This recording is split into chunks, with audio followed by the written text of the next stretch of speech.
The file is still in my desk. I have moved it 3 times across 4 duty stations, packed it in a manila envelope, taped the flap, written nothing on the outside, and every time I unpack, I set it in the same left-hand drawer without opening it. I know what it says. I typed it. The date is mine. The summary is mine. The cause of death classification is mine. And the signature block at the bottom, recommended by MSGT, DVOR, S2 Encoic, FOB Kale, is mine. In every way a signature can belong to a man. I have moved it 3 times, and I will move it again, and I will not throw it away, because a man who throws away the worst piece of work he ever did is a man trying to make himself feel better, and I have not earned that. This is what happened. FOB Kale was a forward intelligence compound in an arid theater I am not going to name, operating in a period I am going to leave undated, against a network of enemy communications infrastructure that the Theater G2 had been trying to map for 14 months. We were not winning.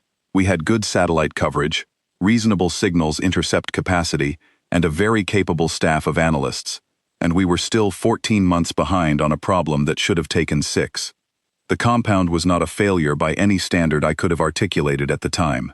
The reports were filed on time, the collection cycles were run on schedule, the analysis products went up the chain, and were received and acknowledged and incorporated into the theater picture, and the theater picture was wrong, and nobody at FOB Kale was going to fix it by continuing to do what we had been doing, because what we had been doing was the source of the problem, which was that our picture of the enemy's communications architecture came entirely from above the ground, and the enemy's most important traffic was happening below it. The colonel who commanded the compound was named Ashford. He was thorough, correct in his assessments roughly 80% of the time, and absolutely certain that the remaining 20% was someone else's error. He had a gift for paperwork, and a distrust of anything that could not be expressed in 3 bullet points on a slide.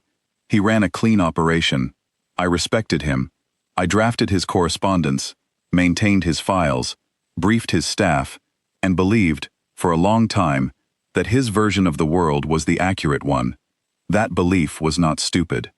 Ashford was a capable commander, and the methods he trusted had worked in the environments he had worked in before, and there was no particular reason, at the beginning, to think this environment was different in the specific way it turned out to be different.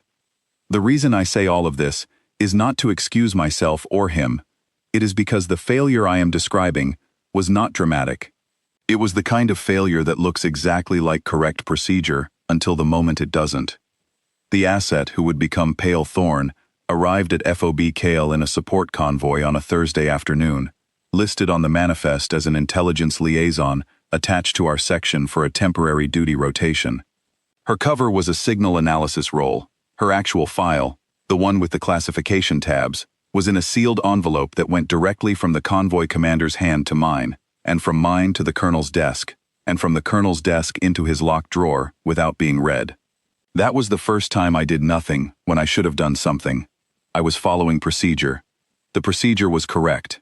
The procedure was also wrong, and I have had 8 years to understand the difference. What I knew from the unsealed portion of her packet was her rank, staff sergeant, her assignment history at a level of specificity that told me nothing and implied a great deal, and a forwarding address at a theater-level element I recognized as a compartmented program without knowing its name. What I did not know was that she had run 3 prior clandestine ground networks, extracted 2 of them intact, under direct contact with enemy forces, and produced more actionable intelligence in a combined 17 months of field operation than our entire compound had generated in the previous 14. I did not know this, because I did not read the sealed file. The colonel did not read it either. He put it in his locked drawer, and when she walked into his office on Friday morning and introduced herself, he looked at her across the desk for 4 seconds, and then told her to see me about her workstation assignment. I set her up in the back corner of the S2 shop, beside the reference library and the broken coffee maker that nobody had fixed in 2 rotations. She thanked me for the workstation. She did not complain about the location or the coffee maker. She put a green notebook on the desk beside the keyboard and did not open it for the first 2 hours, and I watched her from across the room, the way you watch anyone new, sideways, with half your attention, and I thought nothing particular about what I saw. A small woman with dark hair cut close on the sides, wearing a clean uniform, reading something on her screen with her chin slightly forward and her hands flat on the desk. Nothing I registered as significant. I was wrong not to register it, but I did not know that yet. The S2 shop at FOB Kale was a long room with 8 workstations, a whiteboard along the east wall, a single classified printer, and a window that faced the inner compound and collected dust on its sill in a continuous fine layer that told you more than you wanted to know about the air quality in that part of the world. The other analysts were a mix: a warrant officer signals specialist named Kellens, 2 sergeants doing collection management, a civilian contractor doing pattern analysis, and a pair of junior enlisted doing administrative support. They were good at their work. They were also, like me, accustomed to the way the compound operated, which meant they were accustomed to not asking why certain methods were preferred over others, and to producing the outputs their section chief expected, and to considering the day successful when the report was filed, and the brief was delivered, and the colonel was satisfied. That is how professional soldiers run a collection shop when nothing has gone wrong recently enough to make them doubt the process. I do not say this as a criticism, I say it as a description. She fit into this environment without friction and without performance. She showed up before anyone else in the morning, which I noticed. She stayed after the shift ended, which I also noticed. She did not make conversation beyond what the work required, but she was not unfriendly. If you asked her a question, she answered it directly, and with an economy of words that was notable, because people in intelligence shops tend to say 3 things when 2 will do, out of a professional habit of hedging, and she never hedged. She ate in the DFAC, returned her tray, and went back to the shop. She ran in the mornings before 05:30, which I know, because I am also up before 05:30, and I saw her at the perimeter track twice in the first week. She ran with a specific economy of motion that told you the running was functional, not recreational. She was making sure she stayed capable of something she expected to need to be capable of.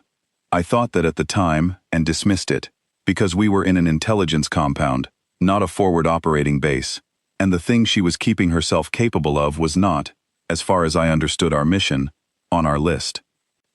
The operation that sent her into the field was called, in our internal shorthand, Lamplight. It was not large. The objective was to make contact with 3 existing assets inside an enemy-held corridor, confirm their status, and retrieve a specific category of communications intelligence that our signals team had been unable to collect remotely. The task should have been a courier relay, bring the materials out through one of 4 established extraction routes. She requested the assignment herself on her 4th day at Kale, in a 1-paragraph memo that she left on my desk at 0600 before I arrived, having worked, from what I could determine later, through most of the previous night. The memo was precise. It identified the courier problem, stated the collection gap, and proposed herself as the solution, with 2 sentences of professional justification and a request for the colonel's consideration. I brought it to Ashford at 0730. He read it without sitting down, which was unusual. He sat for everything, and then he set it on his desk and looked at it for a moment and said she was not qualified for ground insertion.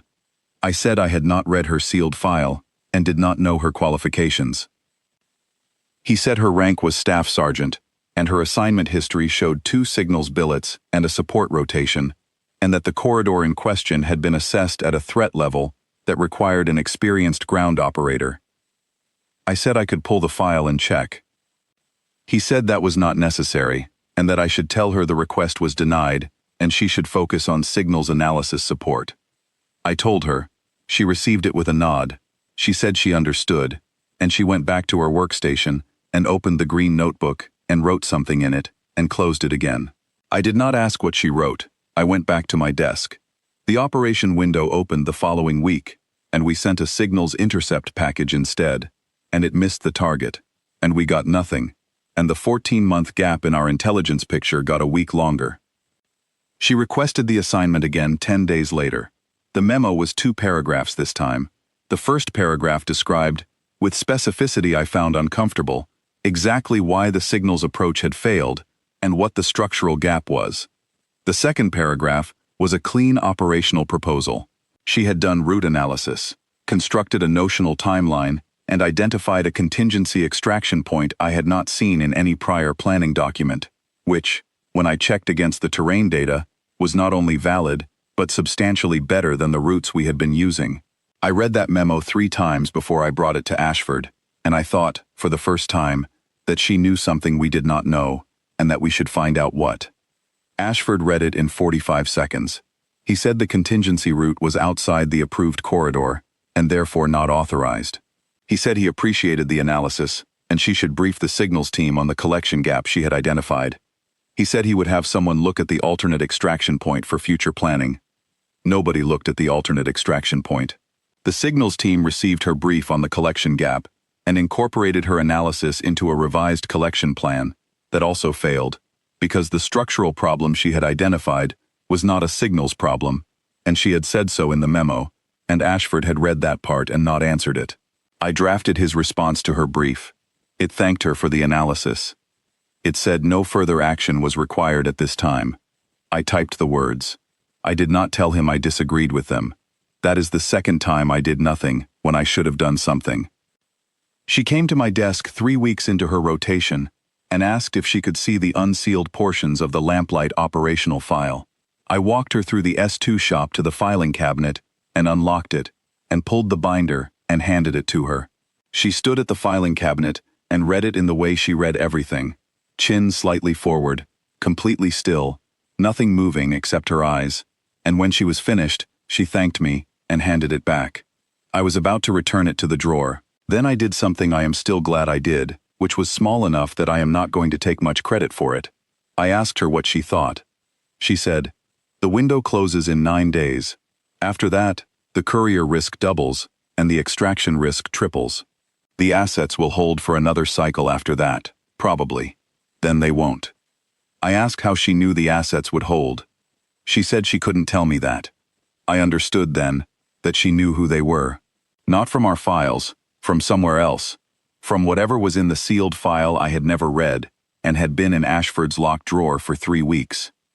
I went to Ashford that afternoon and told him I thought we should read the sealed file. I said her analysis of the extraction routes was better than anything our planning staff had produced, and that she had indicated knowledge of the assets that went beyond our current picture, and that I thought we were making a decision about a resource we did not fully understand. He said the file was sealed at a classification level he did not have the current read-on for, and that requesting the read-on would take time we did not have before the window closed. I said we could request it. He said the window was 9 days, and the read-on process took 10. I said there might be a waiver. He said he was not going to request a waiver on the basis of a staff sergeant's unsolicited memo. He said our established collection plan had theater-level approval, and that changing it 9 days before execution, on the recommendation of a temporary duty attachment, was not a decision he was going to make. He said she was a competent analyst, and he appreciated having her, and that I should make sure she had everything she needed for the signals review. I went back to my desk. I did not write a dissenting memo. I did not request the read-on myself. I am a senior NCO, and I had the authority to request it as a technical matter, and I knew it, and I did not do it.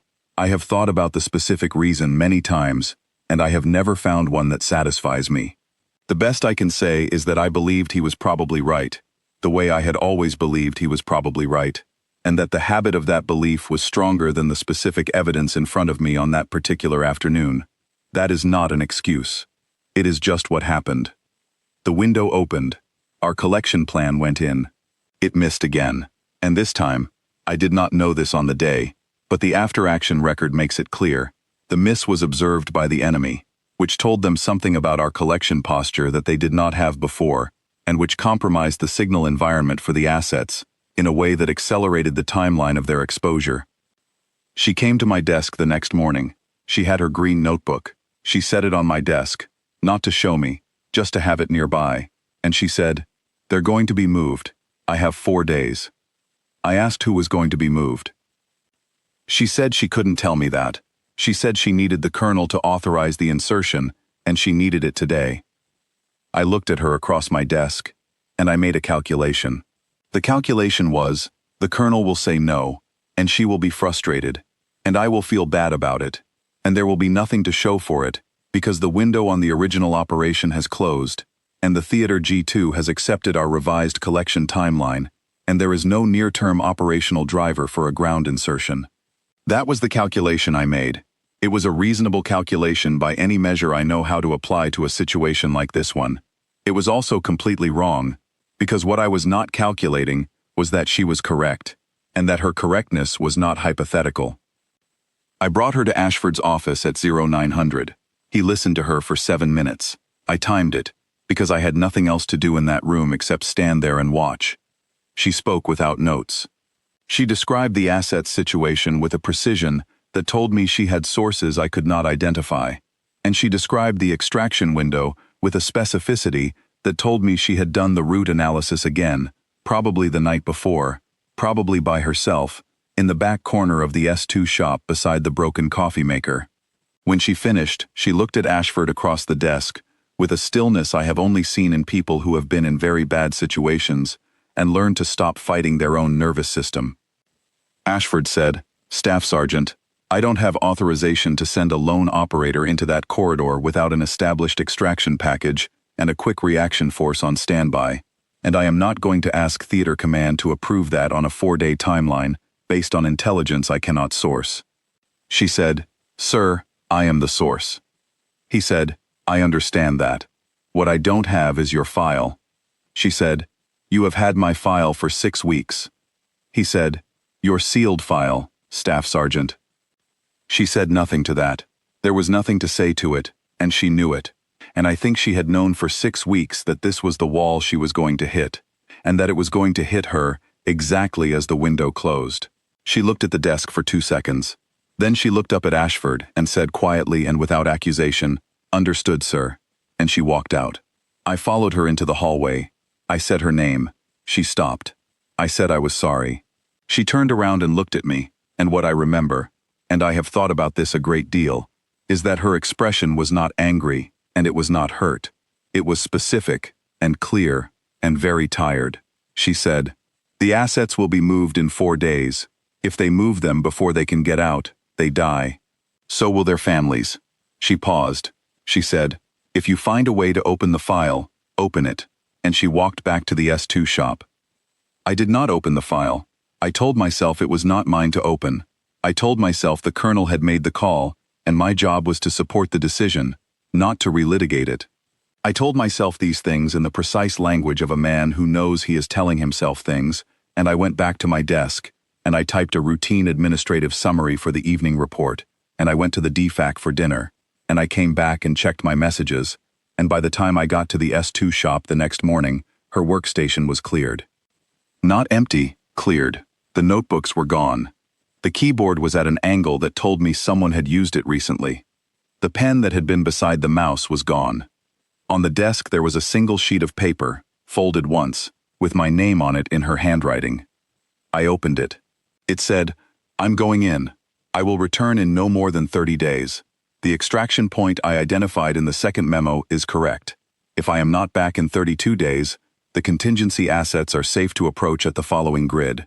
Below that, there was a 10-digit grid coordinate, a time window, and a 2-line authentication protocol.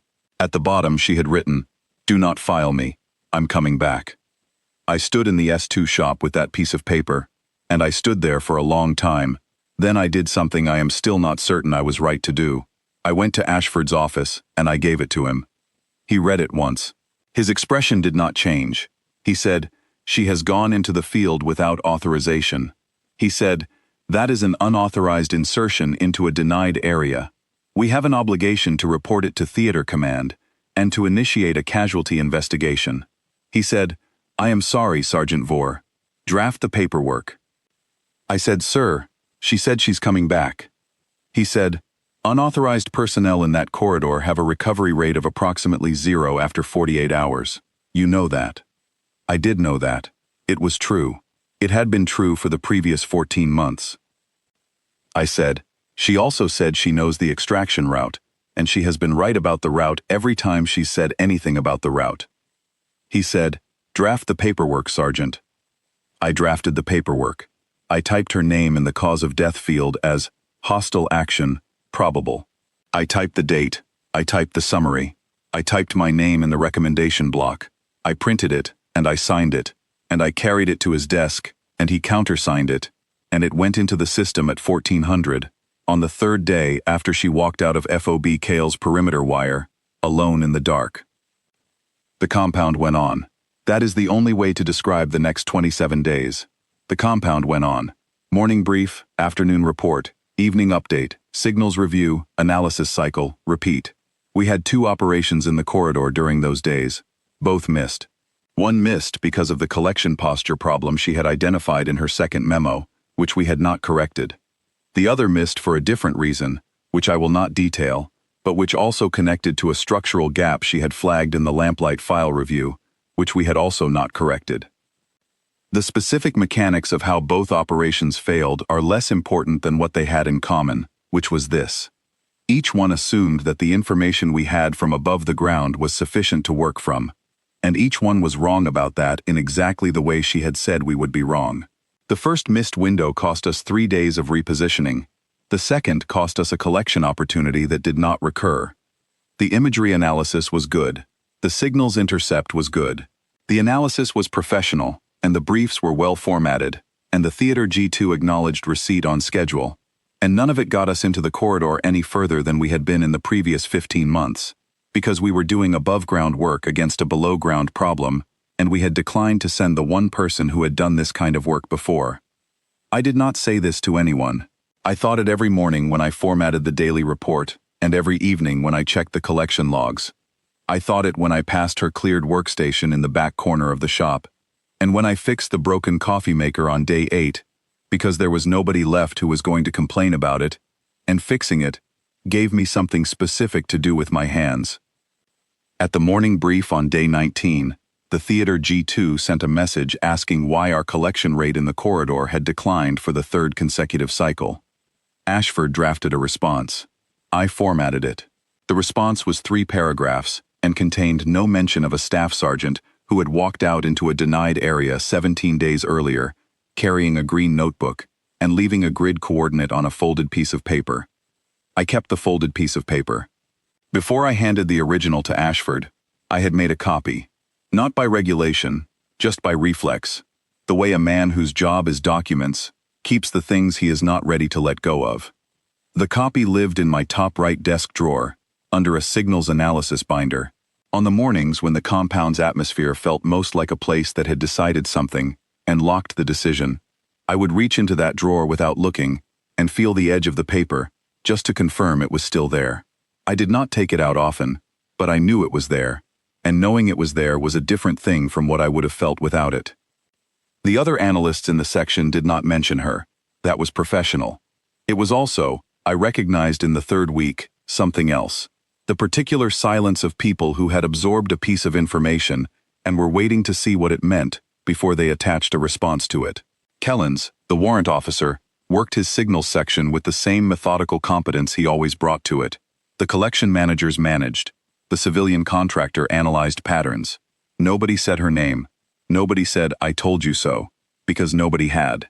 She had been the only one who said it, and she had said it quietly and precisely and without flourish, and then she had gone and done the thing she had said needed doing, and now the compound was operating in her absence and discovering, operation by operation, that her absence had a shape. The shape was visible in the missed windows and in the degraded collection picture, and in the fact that when the Theater G2 asked why our rate had declined, the honest answer, that we had declined to use our most capable asset because we hadn't read her file, was not the answer Ashford gave, and was not the answer I helped him format into 3 paragraphs. I am not going to assign blame for that selectively. We both knew what the honest answer was. We were both professional enough to know what the formatted answer needed to be. That is a thing you can be simultaneously, and it does not feel good to know it. On day 19, I went to the signals section and asked Kellens whether the signals environment in the corridor had changed in the past 2 weeks. Kellens said it was interesting that I asked.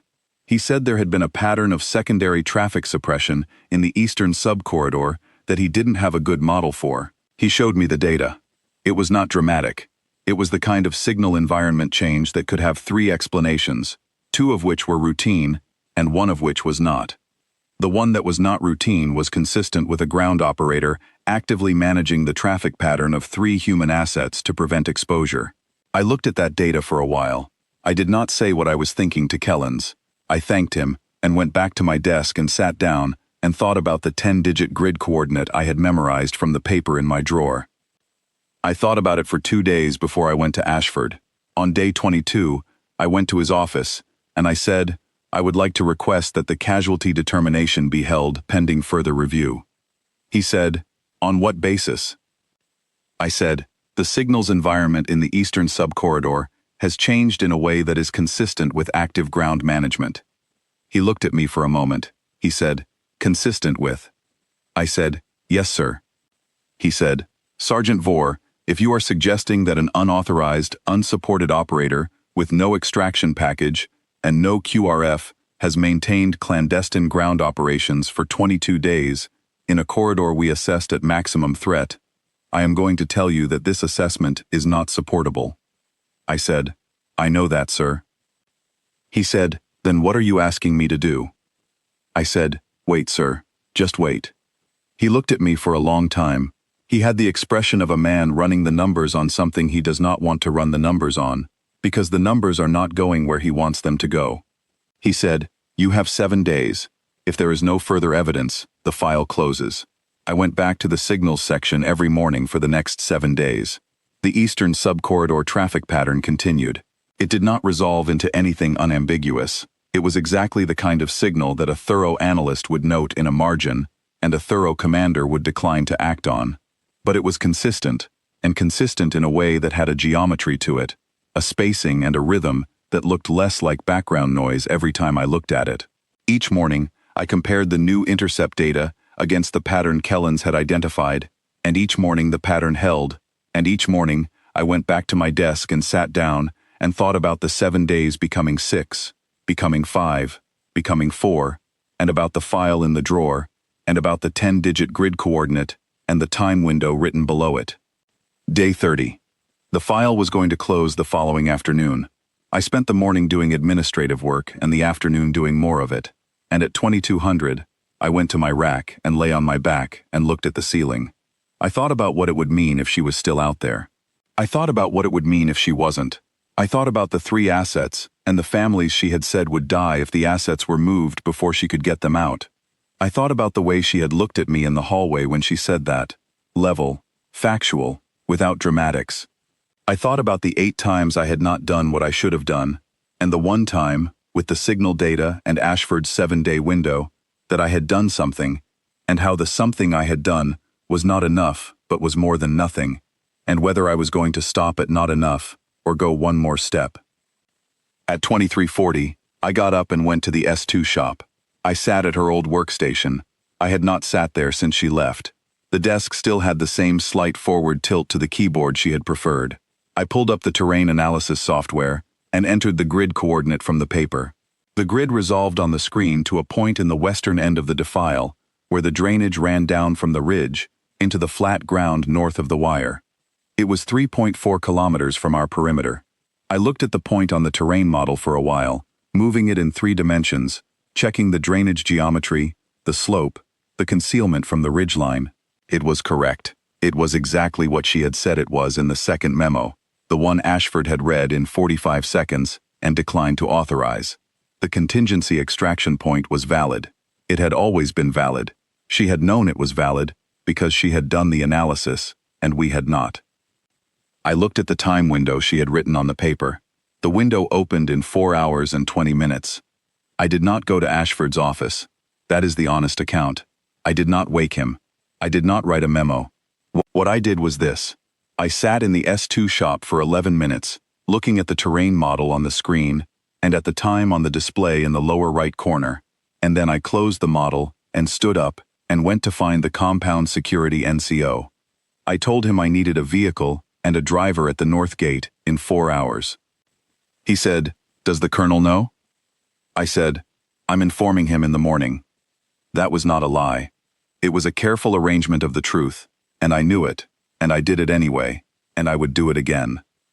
The vehicle was there at 0345. The driver was a young specialist named Reno, who asked no questions. I had the folded paper in my chest pocket. The grid coordinate was in my head. We drove out of the gate at 0352 and down the access road, and then off the road onto the flat ground north of the defile, and came to a stop 50 meters from the drainage, and I got out. There was no moon. The ground was cold, and the air smelled of dust and sage, and the particular mineral dryness that I associate with every bad thing that ever happened to me in that part of the world. I stood in the dark beside the vehicle, and I looked toward the drainage. The drainage was a shadow inside shadows, a cut in the ground that you could hear faintly, a thin thread of water somewhere in it, too small to see. I could not see anything else. I waited. At 04:11, 19 minutes into the extraction window she had given me, I heard footsteps. Not one set, several. A sound like equipment shifting, quiet and deliberate. The sound of people who have been moving carefully for a very long time. She came out of the drainage first. She was moving at a steady walk, not a run. She was carrying her own pack plus a second pack strapped across her chest, and she had a rifle slung on her right shoulder, and her face and hands were dark with dust, and something older than dust. She was thinner than she had been in the compound. Her fatigues were worn at the knees, and the left sleeve had a tear that had been repaired with something that was not thread, a strip of material, field improvised, precise. She looked exactly like a person who has been living rough in a denied area for 31 days. She walked up to me and stopped. She looked at me for a moment, and there was something in that look that I will not try to describe adequately, because I do not think I can. Then she said, "You came." I said, "You said you were coming back." She said, "I know what I said." I wasn't sure anyone else did. Behind her, out of the drainage, came 3 people, 2 men and a woman, moving in close single file, bent slightly at the waist in the fieldcraft posture of people who have been moving through hostile ground for more than one night. They were dressed in civilian clothes, worn and road-dusted. They came up onto the flat ground and stopped where she stopped, which was beside me, and they looked at me without speaking, with the particular careful regard of people who have learned to read a stranger's posture before they read their face. Then came a 4th figure, a man, hands bound in front of him, with what I realized, as he got closer, was his own belt, carrying a pack in his bound hands. He had the look of someone who has not decided yet whether he is a prisoner or a hostage, and is waiting to find out which one is better. Around his bound wrists was a single cord tied to her left wrist, which she had been carrying slack the whole time I was watching her. She said, 3 assets, 1 communications officer, 1 cipher book. The book is in the top pocket of the second pack. She reached into her breast pocket and produced a folded document, dense with handwritten entries. She held it out to me. She said, "Field log, 31 days. The assets made 12 dead drops during the collection window. Everything is in the log." I took the log. I held it. I looked at the 5 people standing in the dark on the flat ground north of FOB Kale. 3 alive who had been expected to die, 1 prisoner who hadn't known he was going to be captured, and 1 of her. And I thought of the casualty report with my signature in the recommendation block, sitting in the system with a date and a cause of death classification. And I did not say anything for a moment because there was nothing adequate to say. She looked at me. She said, "You should probably call the compound." I called the compound. I identified myself to the duty officer, and I told him to alert the colonel, and to have the medical section, and the S2 officer, and the intelligence compound security team at the north gate in 30 minutes.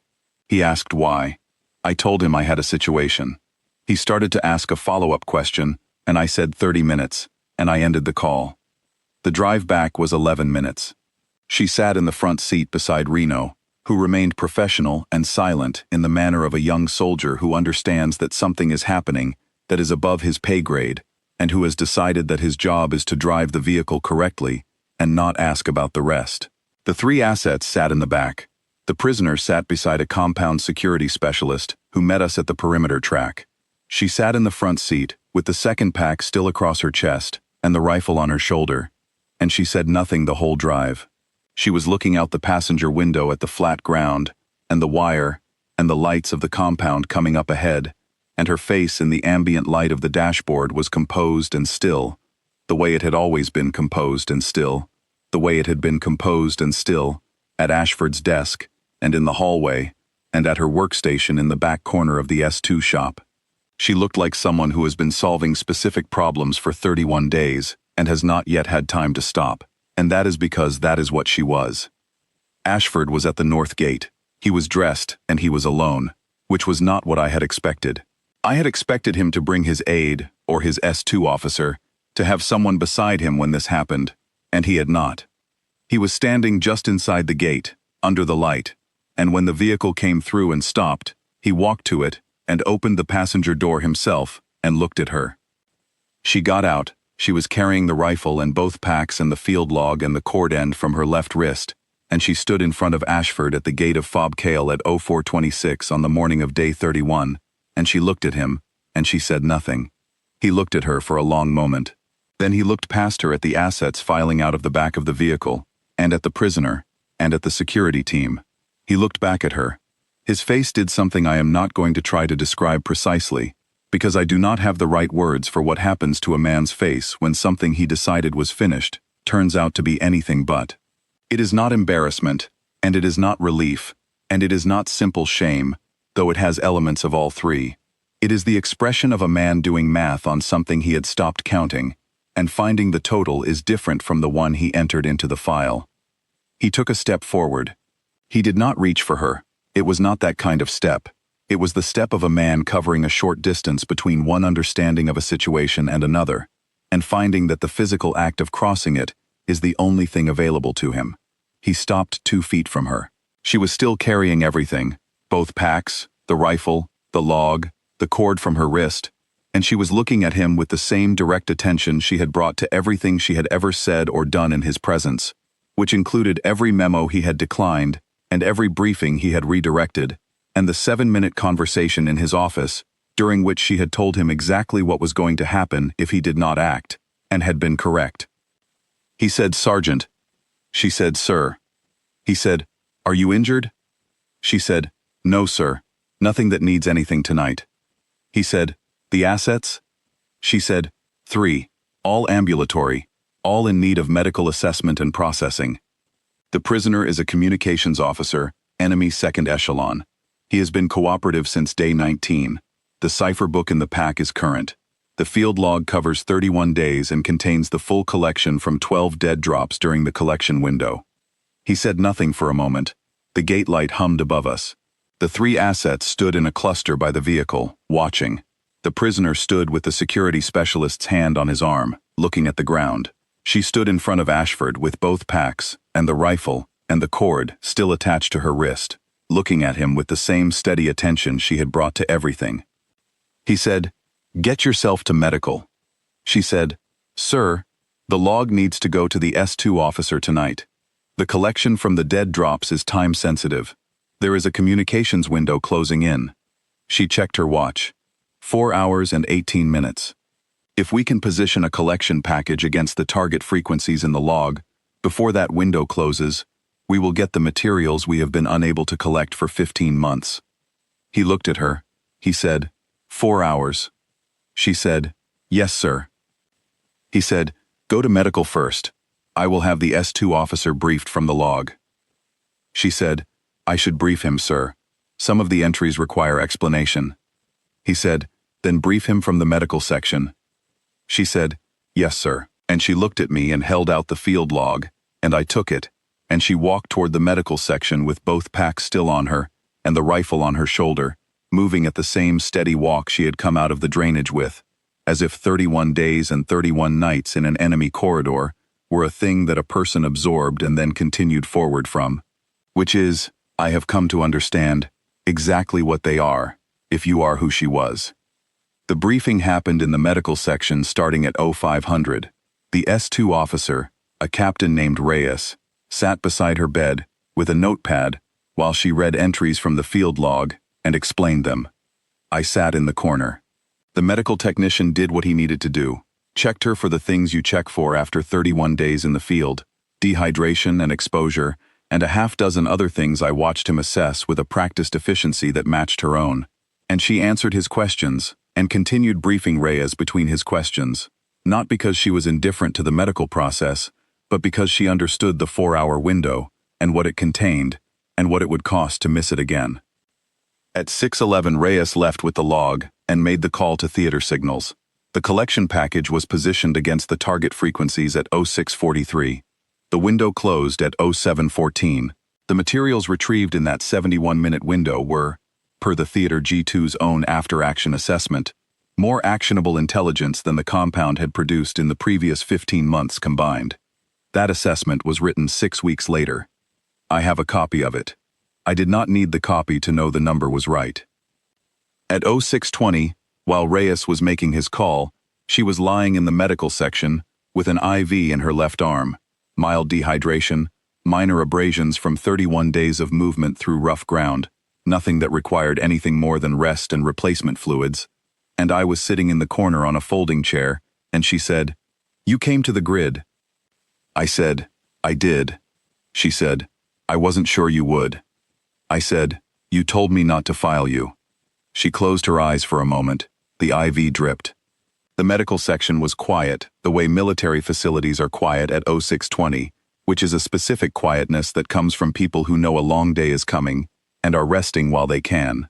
Then she said, "There's a paperwork correction that needs to happen." I said, "I know." She said, "It should be the colonel who does it." I said, "It will be." She said nothing else. She was asleep within 3 minutes, which is what 31 days of field operation, and no backup, and a captured prisoner, and 12 dead drops, and a 4-hour brief from a medical bed, does to a person at 06:20 in the morning. The Theater G2 brief was 7 weeks later. The brief was a formal session with the Theater G2 colonel, 3 staff officers, and the compound element leads, which included Ashford and me, and Reyes, and 2 other section chiefs. It was held in the main briefing room at FOB Kale, at a round table with water pitchers and notebooks and a presentation screen at the far end. She was not present. She had been transferred back to her parent element 2 weeks after she returned, quietly, with no ceremony that I observed.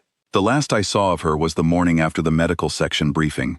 She was outside the DFAC with a cup of coffee, standing in the early light in clean fatigues, looking at the compound with the same level attention she had given everything from the first day. I said good morning. She said good morning. She asked how the collection assessment was going. I told her it was going well. She said that was good. Then she went back inside, and I went to my section, and 2 weeks later her name appeared in the transfer roster, and the following Thursday she was gone. At the Theater G2 brief, the standard agenda ran through the collection assessment and the intelligence product from the Dead Drop series, and the value of the cipher book and the prisoner debrief. The Theater G2 colonel, a 2-star named Harwick, was precise and efficient and covered all of it in 40 minutes. Then he said there was an administrative item. He looked at Ashford. Ashford opened the folder in front of him. He had brought it himself. I had not prepared it. He had told me, 3 days before the brief, that this was his to carry, which was the right call, and I think he knew it and made it deliberately. He looked at the page inside the folder, though he did not need to look at it. He had read it enough times that he knew what it said. Then he read it aloud. He said, "The casualty determination filed on day 3 of Operation Lamplight, designating Staff Sergeant," and he said her name and her file number, as probable hostile action KIA, is hereby corrected. Basis for correction. Subject returned from the operational area on day 31 with 3 intact assets, 1 prisoner, 1 cipher book, and 31 days of field collection meeting or exceeding the original operational objective. The probability of casualty determination was erroneous. The KIA classification is rescinded. Status corrected to returned from field assignment, operational success. He stopped. He looked down at the page. He had not looked up at any point while reading it. He said, "Signed, Colonel," and he said his own name and the date and the routing number. The room did not fill. That is the accurate description. A room can go quiet in different ways, and this was the kind of quiet that comes when something has been said that everyone present understands to be more than it sounds like on the surface. When the words on the page are administrative, and the weight behind them is not, and everyone in the room can hear both at the same time, and nobody is going to be the first to break the interval. Harwick did not immediately move to the next item. He wrote something on his notepad. The 2 staff officers on either side of him did not move.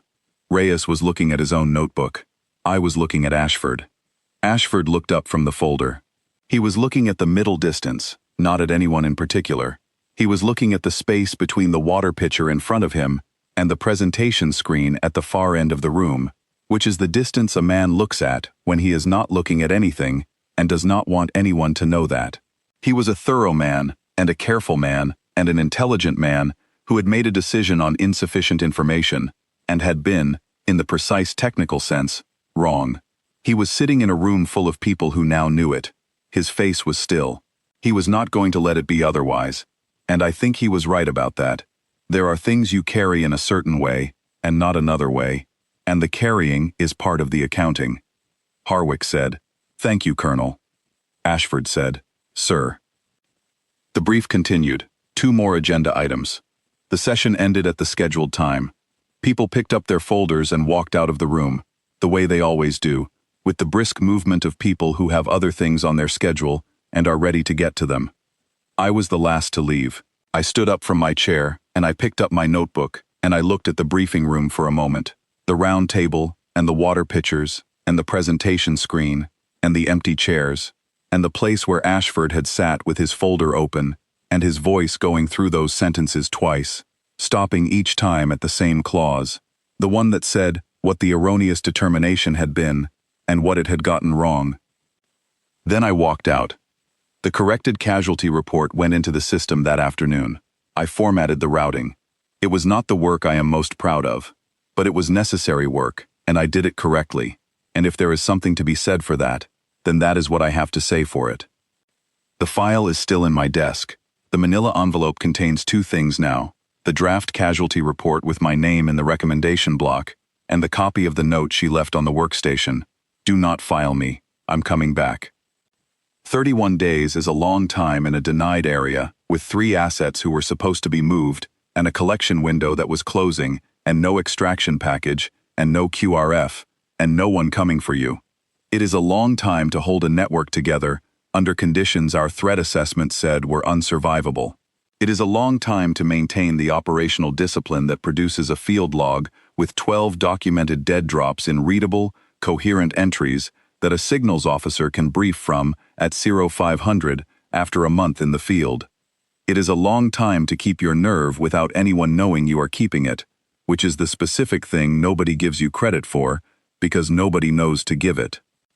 She came back because she said she would come back, and because the assets needed her to, and because the cipher book was there, and the collection window was there, and she was the person who was going to get them out if anyone was going to.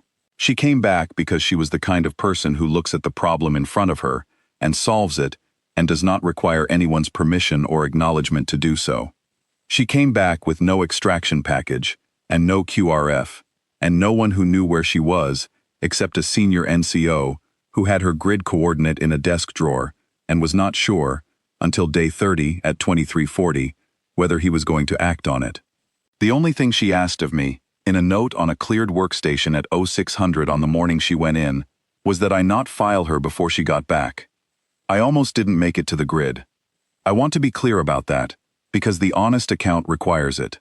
There were 11 minutes in the S2 shop on the night of day 30, when I was sitting at her old workstation looking at the terrain model, and I almost decided that Ashford was right, that the numbers didn't support it, that the signal environment data was ambiguous, that a staff sergeant who had walked into a denied area without authorization was exactly what the probability tables said she was. 11 minutes. Then I got up and I went to find the compound security NCO. I have been asked once, by a young analyst in a later assignment who had heard a partial version of this account, what made me get up. I thought about it for a while. The honest answer is, she told me not to file her, and she had not been wrong about a single thing she told me in the 6 weeks before she left. That was what I had. It was enough, and it had to be. The manila envelope is still in my desk. I am going to keep it there.